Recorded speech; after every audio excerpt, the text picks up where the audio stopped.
ఈ వీడియో మంత్రపుష్పం వివరణ యొక్క మొదటి భాగం.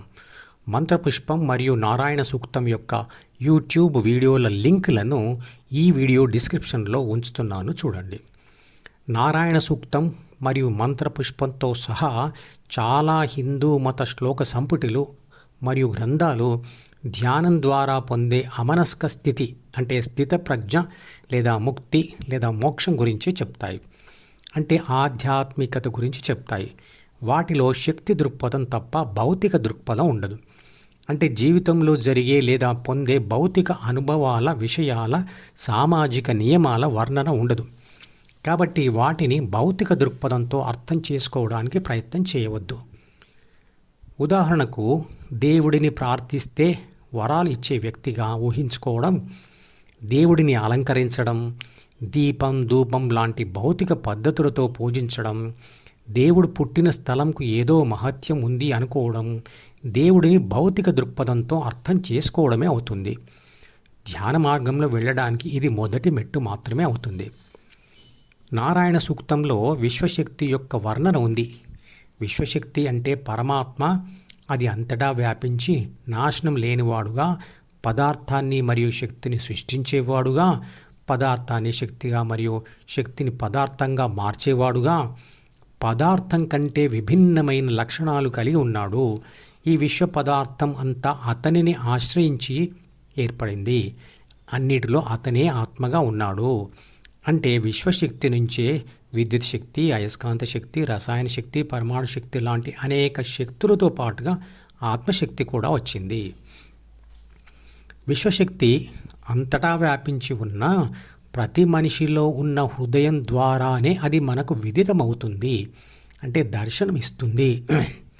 అంటే ఆత్మ ధ్యానం చేస్తూ మనసులను విడిచి హృదయంలో స్థితమైనప్పుడు లక్షణాలతో పోల్చి చూసి తానే విశ్వశక్తి అని గ్రహిస్తుంది. నారాయణ సూక్తంలో హృదయంను తలక్రిందులుగా ఉన్న తామర మొగ్గ అన్నాడు. ఇది ఒక భౌతిక ఉపమానం, అంటే పోలిక మాత్రమే.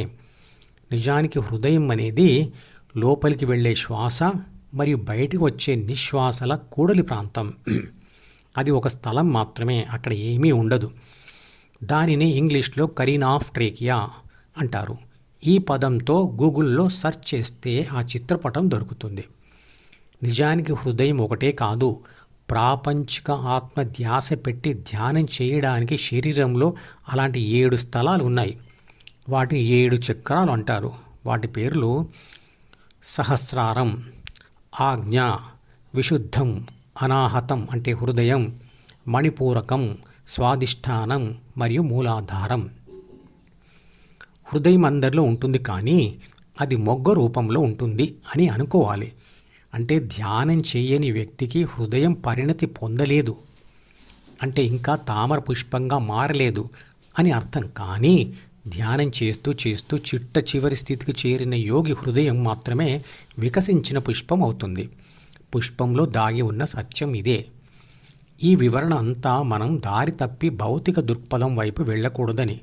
ఇది శక్తి దృక్పథం కాకపోతే ఇంత గొప్ప గ్రంథంలో మొగ్గ పువ్వుగా ఎలా మారుతుందని అత్యంత తేలికైన విషయం ఎందుకు చెప్తారు? ప్రాపంచిక ఆత్మ హృదయంలో ధ్యాస పెట్టి అక్కడ స్థిరంగా ఉండడం వల్ల హృదయం అనబడే మొగ్గ పుష్పంగా మారుతుంది. హృదయం అనబడే ఆ మొగ్గ పుష్పంగా వికసింప చేయడానికి లేదా వికసించడానికి మనం తెలుసుకోవలసిన విషయాలు ఈ మంత్రపుష్పం శ్లోకాల ద్వారా వివరిస్తున్నాడు. అది తెలుసుకుంటే సరిపోదు. ధ్యాన సాధన కూడా చేస్తేనే ఆ మొగ్గ పుష్పంగా మారి దాని ద్వారా పరమాత్మ విదితమవుతాడు, అంటే దర్శనమిస్తాడు. ఇందులో మొట్టమొదటగా పుష్పం యొక్క సత్యాన్ని మరియు చంద్రుడే నీరు పుష్పాలకు అని గ్రహించి ధ్యానం చేస్తూ పరమాత్మను పొందండి లేదా పరమాత్మగా మారండి అని అంటాడు. సత్యం అంటే శాశ్వతమైనది. మొగ్గ పుష్పంగా వికసించడానికి నీరు అంటే శక్తి అవసరమవుతుంది. ఆ శక్తియే శాశ్వతమైనది.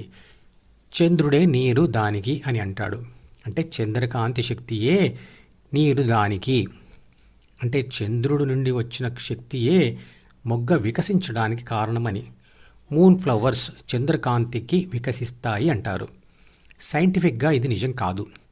కానీ చెట్టు పెరగడానికి మరియు పూలు పూయడానికి అయినా సూర్యుడి నుండి వచ్చే శక్తి దానికి అవసరమవుతుంది. అయినా చంద్రుడి కాంతి కూడా సూర్యశక్తి నుండి వచ్చిందే కదా. సూర్యుడికి ఆ శక్తి ఎలా వచ్చింది? విశ్వశక్తి నుండి వచ్చింది. విశ్వశక్తియే సత్యం లేదా సనాతనం లేదా శాశ్వతం. ప్రతి మనిషి యొక్క అస్తిత్వ సత్యం కూడా ఇదే అంటాడు.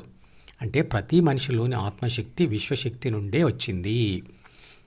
అలాగే హృదయం అనే మొగ్గ వికసించడానికి అంటే పుష్పంగా మారడానికి అంతర్వాసివి కమ్ము అంటాడు. అంటే ప్రాపంచిక ఆత్మ యొక్క ధ్యాసను ప్రాపంచిక విషయాల నుండి డైవర్ట్ చేసి హృదయం మీద పెట్టమంటున్నాడు. సత్యం కోసం అంటే శాశ్వతమైన దానికోసం ధ్యానం చేస్తూ దానిని అనుభవపూర్వకంగా తెలుసుకుంటే పుష్పాల్లో, ప్రజల్లో, పశువుల్లో ఉండే ఆత్మ తనలో ఉండే ఆత్మ ఒకటే అని, అది పరమాత్మయే అని తెలుసుకుంటాడు. శక్తిలో పదార్థం తేలుతూ ఉంది మరియు పదార్థంలో శక్తి దాగి ఉంది అని చెప్పడమే దీని ఉద్దేశ్యం. మంత్రపుష్పం యొక్క శాస్త్రీయ శక్తి దృక్పథం ఇది. దీని తర్వాత భాగం వచ్చే వీడియోలో వివరిస్తాను. మధుపదం యూట్యూబ్ ఛానల్లోని ప్రతి వీడియోకి ఒక నెంబర్ ఇవ్వబడింది. 1వ నంబర్ వీడియో నుండి మొదలుపెట్టి వరుసగా చివరి వీడియో వరకు చూస్తేనే ఆత్మశాస్త్రం సంపూర్ణంగా అర్థమవుతుంది. ఈ వీడియో డిస్క్రిప్షన్లో ఉంచిన మధుపదం ప్లేలిస్ట్ లింక్ ద్వారా అన్ని వీడియోలు వరుసగా చూడవచ్చు.